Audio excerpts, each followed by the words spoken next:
starting this week, we decided we want to try out a different strategy in terms of how we wanted this whole thing to lay out for everybody. So we decided that the Miller crime should be its own segment, considering that they can be uh, pretty long in a good way, That's the best part of the show. obviously. Deflate your head. Um, and we just be a completely separate entity. So let us know what you guys think. If we should keep it as separate figures and two different releases throughout the week, or if we should go ahead and keep it as one whole segment. So just let us know what your thoughts are on it. And from here, I'll turn it over to Julie Miller for Metacrime. Yeah, no matter what you think, you can still hit the notification bell and subscribe to the channel if you prefer our prior. So I have taken an unfortunate I like to keep up on topics, and they are keeping me busy, and it is just the preseason and I don't even understand. So trying to update the people we've already had, and then the new ones we in here. So buckle those seatbelts and true crime on the gridiron, as I call it. Okay, Michael Oher. So Ryan told this story last week, but I'm better at it, so we decided I would do it this time. The family said he knew he wasn't adopted. Apparently, they only got about $700K for the whole movie, which was like standard pricing at the time for life stories of people didn't know about. They paid the money out to a talent agency of Oher and Tui's, but it was not clear whether that was paid to him or not, especially if there's the conservatorship. We wouldn't actually know if the money that his name is tied to the agency, if that would translate to him. But they did say that.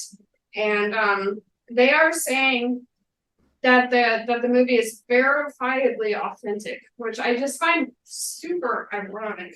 They said they had many trustworthy individuals that vouched for the Tui's loving Oher like a son.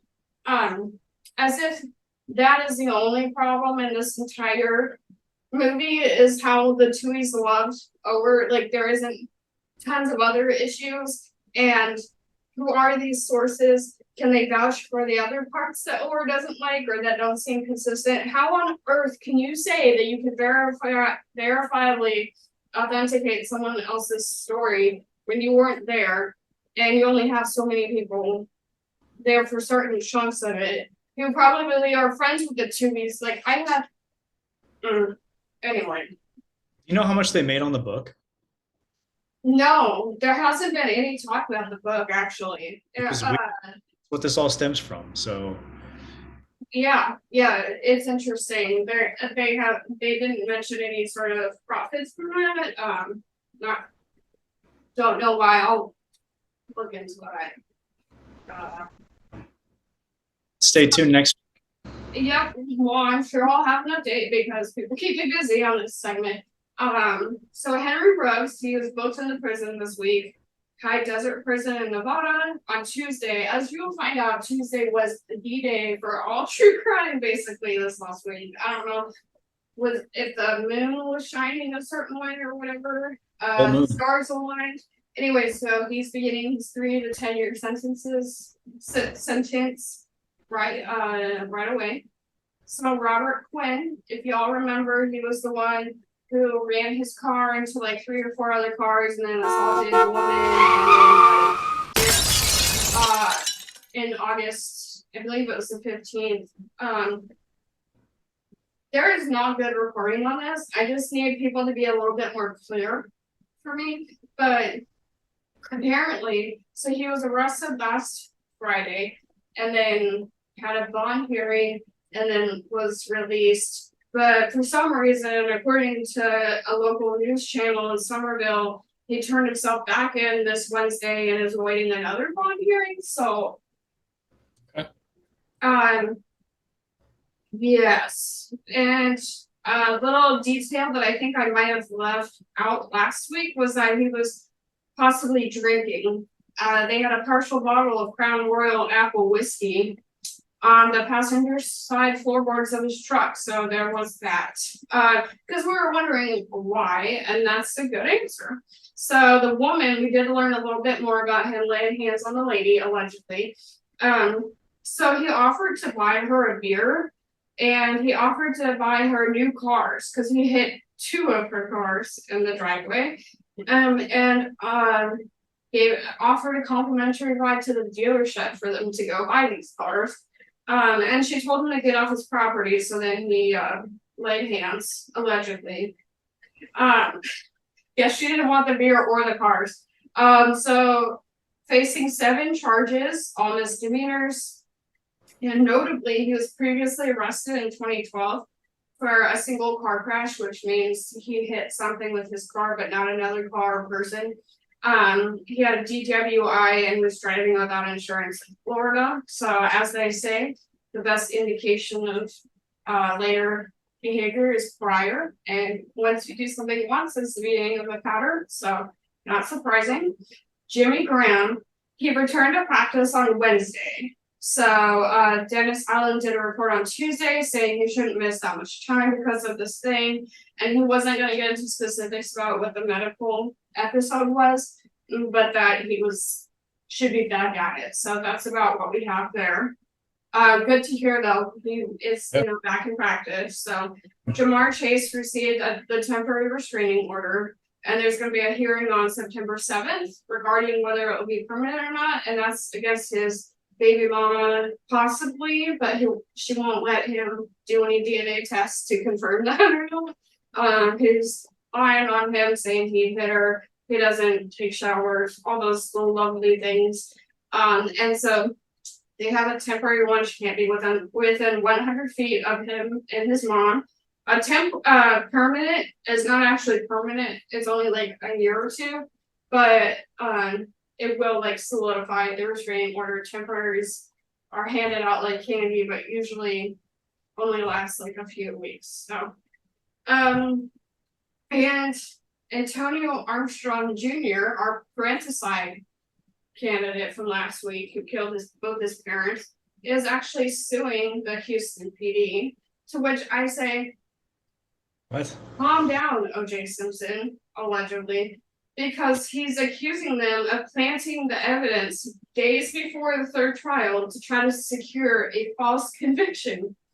They found DNA, and they did find it days before the 3rd trial. That is not a lie, but anyway, there's 2 specks of blood under an adhesive name tag that was placed on Antonio when he was brought in for questioning on the night of the murders, which sounds weird.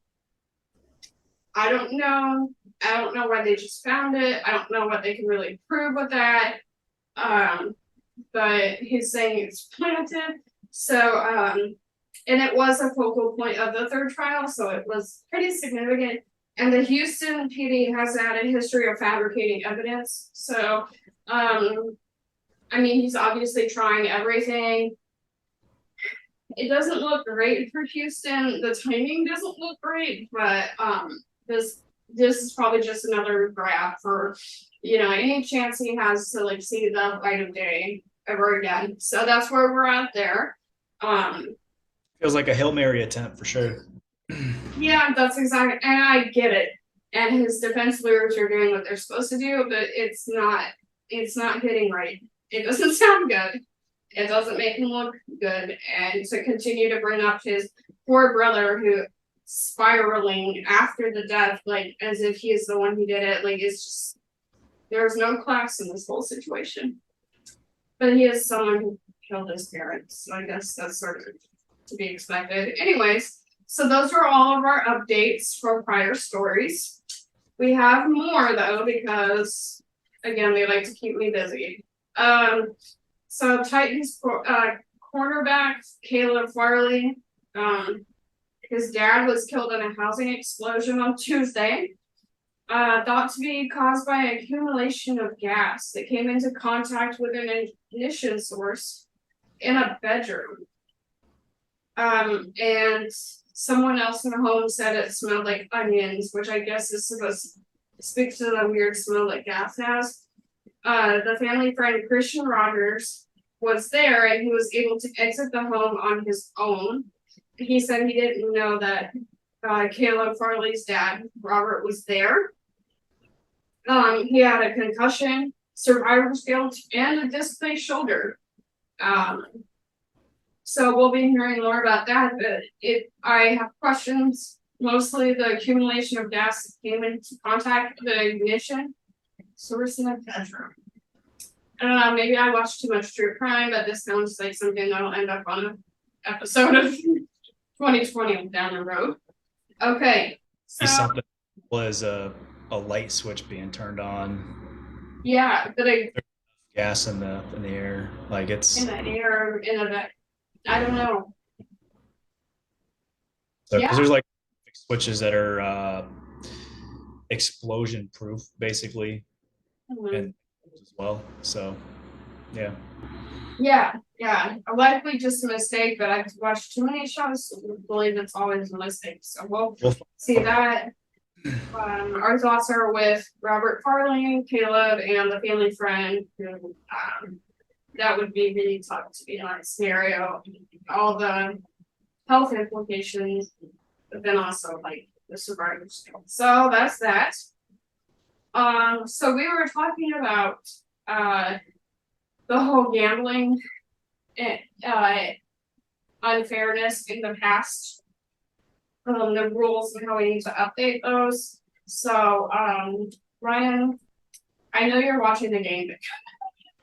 Okay, so but there's a poll by ESPN of 53 NFL players regarding the gambling. So players have some critiques. 10 feet outside of the facility is fine, but not on the other side of the door. Pointless. True. We were saying that too. The facility location, it doesn't, why is it a problem like directly outside, not outside of, inside? It should be allowed, they should be allowed to bet on other sports. And this is something I didn't know, but players are prohibited from gambling during road games from the minute that they leave their house till they get back, the entire trip. So the players said that wasn't really explained to them. So literally from the moment that you leave your house until you walk back onto your property. The NFL exec VP of communication said rules date back as long as anybody can remember. And says rule to not bet at work is a long time rule. And most players were unclear on the gambling policy, the fine details. He was a little snarky saying that you can't bet at work, but most people who hear that aren't going to assume that means that you can't bet on the road. So not clear. Yeah, and everyone agrees unanimously that gambling on NFL games in any of those circumstances is no bueno. So that's just something that they were like not good. They get that, but can you be a little more clear on the rules, and can we be a little bit more real about like why can't we do the other sports entirely, those kind of things? Feels like a lazy oversight by the NFL. Like you got all these partnerships with these gambling companies. You plaster for TV all over the place, and then you don't even have updated rules or clear and concise written out rules. That's just very on brand for Roger Goodell and the NFL. What are your thoughts, Ryan? About that on the road either. Like, so I'm at my team hotel, just doing nothing. Just the moment that you leave your home, so you could be at your mailbox about to leave in that account. That's ridiculous. Yeah, and it's very on par for Goodell. Yeah, they made that point that it's different now. It's not like in the 1920s where you had to get a bookie from the mob. Like now you can just like click an app. So it's a different vibe than what it used to be, and it means something different. The climate of gambling on sports is changing, so it's not I mean, before sports betting was completely illegal, and so the only ways to do it was problematically, but now it's like easily accessible and legal. Yeah. So, although I say bring the bookies back. Anyways, Yeah. A little more discreet then. yes. So I'm sure we all heard about Sam Williams, the Cowboys defensive end that was arrested on possession of a controlled substance, some schmeed, and unlawful carrying of a weapon, a Glock. The schmeed charge is a felony one. His Glock is only illegal or unlawful carrying of a weapon because he had the schmeed, and you can't have schmeed and a gun in the car at the same time. And I'm like, well, you are really struggling here because not only are you going to get in trouble for the schmeed, but are you going to get in trouble for having something that you normally legally own that now is a problem because of that substance. I'm like, Texas is not trying to help nobody out. Doubling a true gambler. Yeah, he was going 71 in a 45-mile-per-hour zone, and he did not have the front license plates on his car or visible registration stickers. He practiced with the team as of Tuesday. Everybody had Monday off. And he had the Monday morning chat with McCarthy, and McCarthy says he feels it's a mistake. This is a wake-up call that Sam needs to learn from. So basically a lot of bullshit. And Jerry Jones really outdid himself. I think maybe the whole senile situation is really setting in because he doesn't feel like this will affect Sam's ability to play at all. It indicates that Sam is maturing because he sped less this time than he did last year when he also got in trouble for speeding. Are you serious? Yeah, I'm serious because there's only like a 30-mile-an-hour difference, and before it was higher. It was 40. I seriously hope that's sarcasm coming out of Jerry. No, oh no, Jerry Jones delivered. That is all. That is. Yeah, why wouldn't it be some ridiculous comment like that from Jerry Jones? Yeah, see, it's so good. He's slower in speeding, and so it's an improvement. Yep, he's going slower than last time, therefore he's maturing. Yep. That's the kind of guy I want on my team. Yeah, Next time, go meet 10 miles. Ooh wee. Yes. What a You really want to play for the Cowboys? Just be a convict. And I would never say that Jerry Jones is an enabler or McCarthy or that they're not at all holding him responsible when he does something more serious and really hurts someone. Like, oh my God, but we told him and we were so worried and they won't even take accountability that they just basically gave him a hand slap for this situation. Such is the way. So in December 2022, he had a crash, a misdemeanor reckless driving.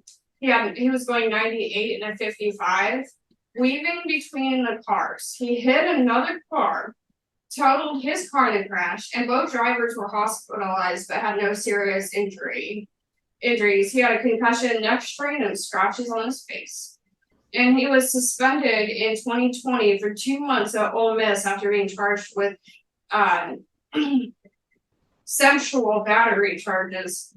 But they were later dropped, and there is no information on these charges anywhere. I went digging, and they are nowhere. If they were out there, I would have found them. So, I mean, obviously the charges are dropped. That's not necessarily a thing, but I mean, we're not seeing a good trajectory. So hopefully this is the final time.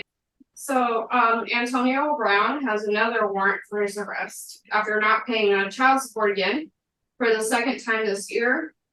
And the warrant can be removed and jail time avoided if he just pays up and covers an additional $5,000 in attorney fees in addition to the amount that he owes his baby mama.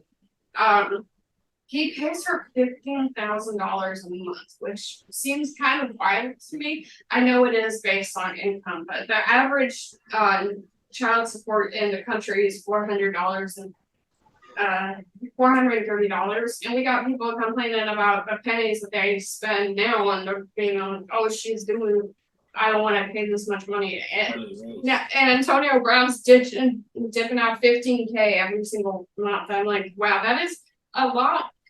But anyway, so he has a warrant for his arrest again. If it's not one thing, it's another with Antonio. Always something. It's always something. He's like, oh my goodness, he's a character. Time in the year, like you're gonna have to pay this for 18 years, right? Like you might want to get on top of this. Like, he's a character, and not in a good way, not a fun-loving character. He's just wow. I don't know. And probably our most important story of today is that Kevin Hart is in a wheelchair as of Wednesday because of the former NFL Stephen Ridley. He's in a wheelchair because he tried to jump out there and do some young stuff, as he says. He tells all men and women 40 and over that it is not a game and they need to respect the age. Trying to race Stephen Ridley, he tore his lower abdomen, hip abductors, and tore things that he can't even remember that prevent him from being able to walk. So Stephen Ridley wins our convict of the week for putting Kevin Hart in a wheelchair. And take it to heart. It's not a game. You need to respect the age. Takes time. Yeah, I feel you. And I spelled Tare like Tare, so that's my age. Oh Lord. Anyway. Oh goodness gracious. Yeah, that's what we have for this week.